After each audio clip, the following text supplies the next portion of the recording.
அது கடந்த வருடத்துல இந்த உலக வர்த்தக ஒப்பந்தத்தில் விவாதம் நடந்தது. இது 15 வருடத்திற்கு முன்பாகவே நீங்க மூன்றாம் உலக நாடுகள் ரேஷன் கடை மூலமாக மக்களுக்கு மலிவு விலையில் அரிசி உணவுப் பொருள் கொடுக்கக்கூடாது, அந்த மானியத்தை நிறுத்த வேண்டும், விவசாயிகளுக்கான மானியத்தை நீங்க நிறுத்திக் கொள்ள வேண்டும், நீங்கள் இறக்குமதி செய்வதற்கு அதாவது வெளிநாடுகளில் இருந்து உணவுப் பொருளை இறக்குமதி செய்வதற்கு அனுமதி கொடுக்க வேண்டும் என்கின்ற மூன்றையுமே மேற்குலக நாடுகள், வளர்ந்த நாடுகள் தொடர்ச்சியாக முன்வைத்துக் கொண்டிருந்தார்கள்.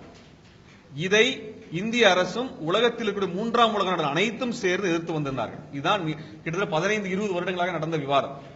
இப்ப நடந்த இது குறித்த மாநாட்டிலே இது குறித்து விவாதம் வரும் பொழுது நிர்மலா சீதாராமன் அவர்கள் அந்த கூட்டத்தை புறக்கணித்திருக்கின்றார். இந்தியா அந்த ஒப்பந்தத்திலே கையெழுத்திட்டு இருக்கிறது, இதை ஏற்றுக்கொண்டிருக்கிறது. இந்த அடிப்படையில் 2017 இருந்து நீங்க ஃபுட் கார்பரேஷன் ஆஃப் இந்தியா சொல்லக்கூடிய இந்த குடோன்ல அரிசியை சேமித்து வைப்பது என்பதோ கொள்முதல் செய்வது என்பதோ செய்ய போவது இல்லை. விவசாயிகளுக்கு மானியத்தை நிறுத்தி விடுவார்கள். ஆனால் வெளிநாட்டில் இருக்கக்கூடிய குறிப்பாக அமெரிக்கா எடுத்துட்டோம்னா அமெரிக்காவிலே அந்த விவசாயிகளுக்கு மானியம் கொடுப்பதை அமெரிக்கா நிறுத்தாது. ஆனால் நீங்கள் இங்கே இருக்கக்கூடிய விவசாயிகளுக்கு கொடுக்கக்கூடிய உர மானியமோ நீங்கள் மின்சாரம் சார்ந்த மானியங்களையோ நிறுத்த வேண்டும் என்பதை இந்திய அரசு ஒத்துக்கொண்டு வந்துவிட்டது. அது மட்டுமல்லாமல் இங்க ரேஷன் கடையில 2017க்கு பின்னாடி உங்களுக்கு அரிசி எல்லாம் கொடுக்க போறது இல்ல. நீங்க அரிசியை பொது சந்தையில வாங்கிக்கணும். ரேஷன் கடையில உங்களுக்கு தரக்கூடிய அரிசிக்கு பதிலாக உணவுப் பொருட்களுக்கு பதிலாக பணமாக உங்களுக்கு கொடுக்கப்படும். எப்படி கேஸ் மானியத்தை கொண்டு வந்தாங்களோ அது போல அதுக்கு மானியம் கொண்டு வர போறாங்க. இதுதான் இதுக்கான ஆதார் அட்டை கொண்டு வரப்பட்டிருக்கிறது. இதற்கு பிறகு ஏழை எளிய மக்களுக்கு குறைந்த விலையில் இதுல அரிசி கிடைப்பதற்கு வாய்ப்பு கிடையாது. இப்ப என்னன்னா நீங்க இங்க அரிசி உற்பத்தி பண்ணுவீங்க, வெளிநாட்டிலிருந்து அரிசி இறக்குமதி செய்ய போறாங்க. அப்ப 2 பேர் இறங்கும் பொழுது அவர்கள் நம்மை விட மிக குறைந்த அளவிற்கு, வெளிநாட்டிலிருந்து ஒரு உணவுப் பொருளை கொண்டு வரதுக்கு ஒரு கிலோவுக்கு 15 பைசா தான் வருது. ஆக மிக குறைந்த விலையில் வெளியிலிருந்து கொண்டு வந்துட முடியும். இப்ப இங்க இருக்க விவசாயிக்கு விவசாய மானியம் இருக்காது, மின்சார மானியம் இருக்காது, உர மானியம் இருக்காது, எந்த விதமான உதவிகளும் தமிழ்நாடு அரசு இந்திய அரசு கொடுக்க போவதில்லை. அப்ப அதிகமான கடன் சுமையில தான் விவசாயம் பண்ணி விளைபொருளை கொண்டு வரணும்.